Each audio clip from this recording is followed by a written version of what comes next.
Planning at sunny.org/letsgo.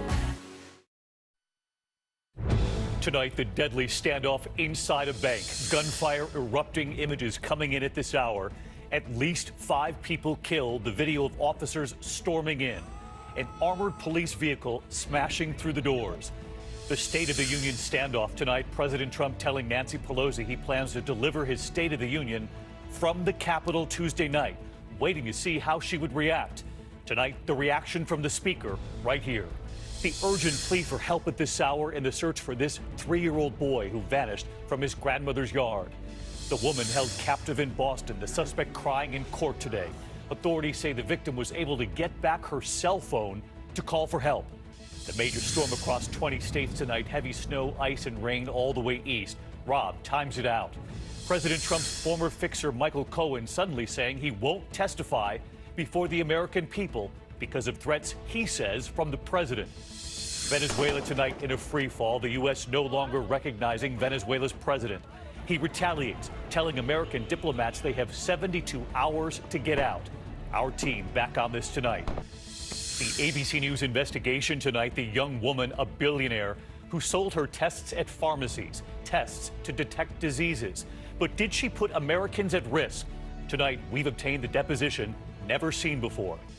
And the major break, the woman in a vegetative state who suddenly gave birth. Tonight, the arrest. This is ABC World News Tonight with David Muir. Good evening, and it's great to have you with us here at a busy Wednesday night. And we begin with that terrible scene unfolding in Central Florida, the deadly bank standoff. At least 5 people are dead. A chilling call to police, a man saying he was firing shots inside this SunTrust bank. A SWAT team and negotiators rushing to the scene, and hours into this standoff, an armored vehicle then smashing right through the bank. Families waiting to hear about loved ones, some nearly collapsing in grief with the news. ABC's Lindsay Davis leading us off tonight. A massacre today inside this Florida bank. This is a terrible day for Sebring, Highlands County, and for the state of Florida. It was just after noon when shots rang out at this SunTrust bank in Sebring. Inside, a man who police say contacted dispatch saying he'd fired multiple shots. After an assessment of the scene, we're sorry to learn that we have at least 5 victims, people who were senselessly murdered as a result of his act in this bank. After initial negotiations to get the barricaded man to leave the bank failed, the SWAT team using an armored vehicle to ram the front doors. The suspect identified as local resident 21-year-old Zephin Zaver. It appears to be the suspect who's let out in handcuffs. Today's been a tragic day in our community. We've suffered a significant loss at the hands of a senseless criminal doing a senseless crime. Police have not yet identified the victims. At a nearby hotel, loved ones gathering, overcome with emotion, learning the news. Just an awful scene. Lindsay's been monitoring this all afternoon for us, and no word on a motive yet tonight. That's right, David. Police say this is still a very active and fluid situation. The FBI now joining the investigation. Florida's governor saying that the suspect should face very swift and exacting justice. David. Lindsay Davis leading us off. Lindsay, thank you. In other news, now to the president and the Speaker of the House tonight. The president telling Speaker Pelosi today that he has every intention of delivering his State of the Union from the Capitol next Tuesday, even with the government shut down, 800,000 workers not getting paid. He was then on camera today when reporters broke the news to him. The Speaker's response. ABC's Mary Bruce on the Hill again tonight for us. President Trump today tried to call Speaker Pelosi's bluff, writing, "Dear Madam Speaker, I look forward to seeing you on the evening of January 29th in the chamber of the House of Representatives," adding, "It would be so very sad for our country if the State of the Union were not delivered on time, on schedule, and very importantly, on location." Pelosi's reaction? Shortly after, she canceled his planned address to Congress, writing, "Dear Mr. President, I look forward to welcoming you to the House when government has been opened." Your response to the House Speaker? I'm not surprised. It's really a shame what's happening with the Democrats. The president later taking this stab at Pelosi. She doesn't want to hear the truth. She doesn't want the American public to hear what's going on. And she's afraid of the truth. And I think that's a great blotch on the incredible country that we all love. Today, fed-up furloughed workers clogging the halls of the Capitol. FBI agents are warning the shutdown could make us less safe. If the shutdown continues, what is the worst-case scenario in terms of public safety?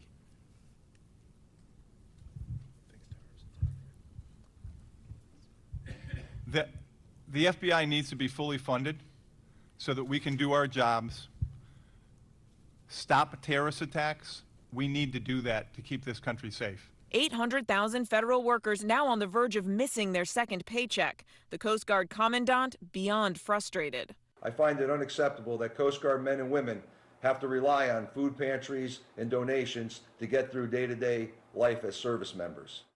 In Maryland, Mandy Jarvis, whose husband serves in the Coast Guard, is struggling. I actually applied for a second job. It's a night job.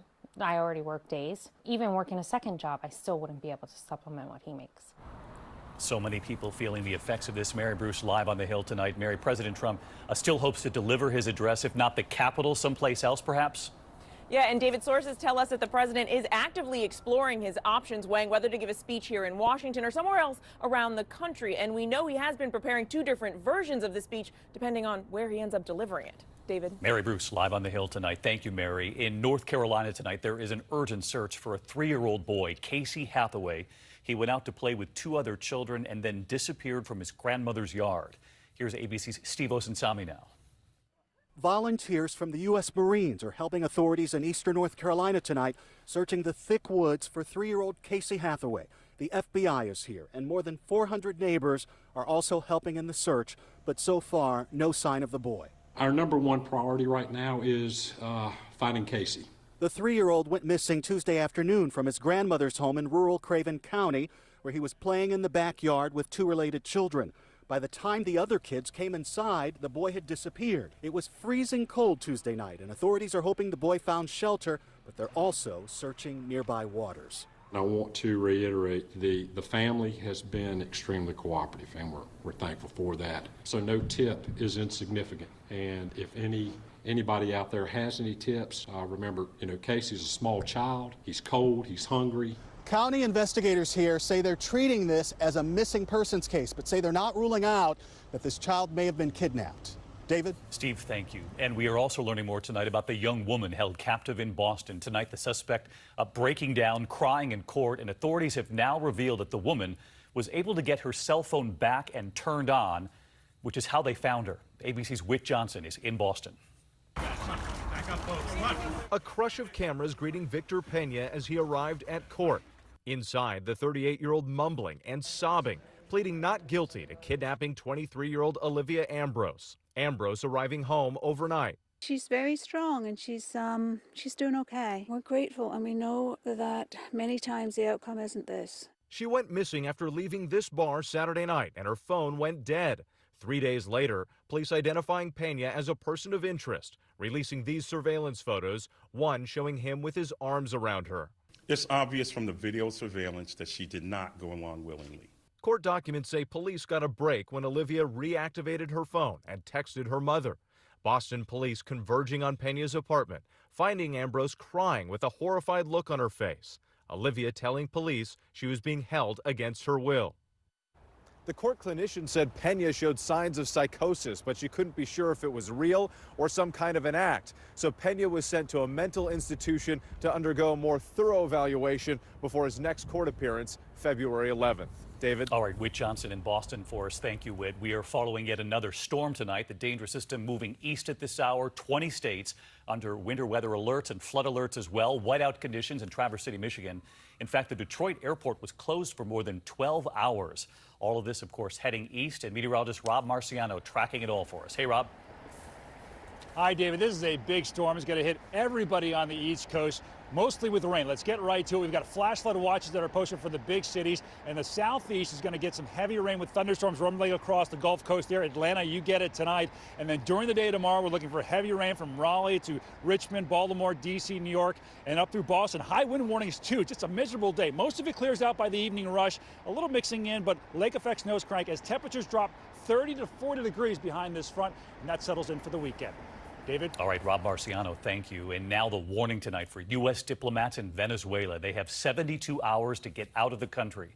President Trump no longer recognizing that country's leader as the president, instead recognizing an opposition leader as the interim president, as thousands take to the streets in Venezuela.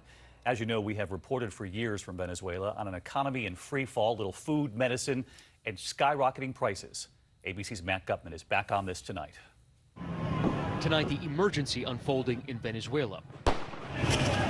Tens of thousands braving tear gas and swarming the streets for hours today, calling for Venezuela's President Nicolas Maduro to step down. And tonight, President Trump speaking out, no longer recognizing Maduro as Venezuela's president. We're not considering anything, but all options are on the table.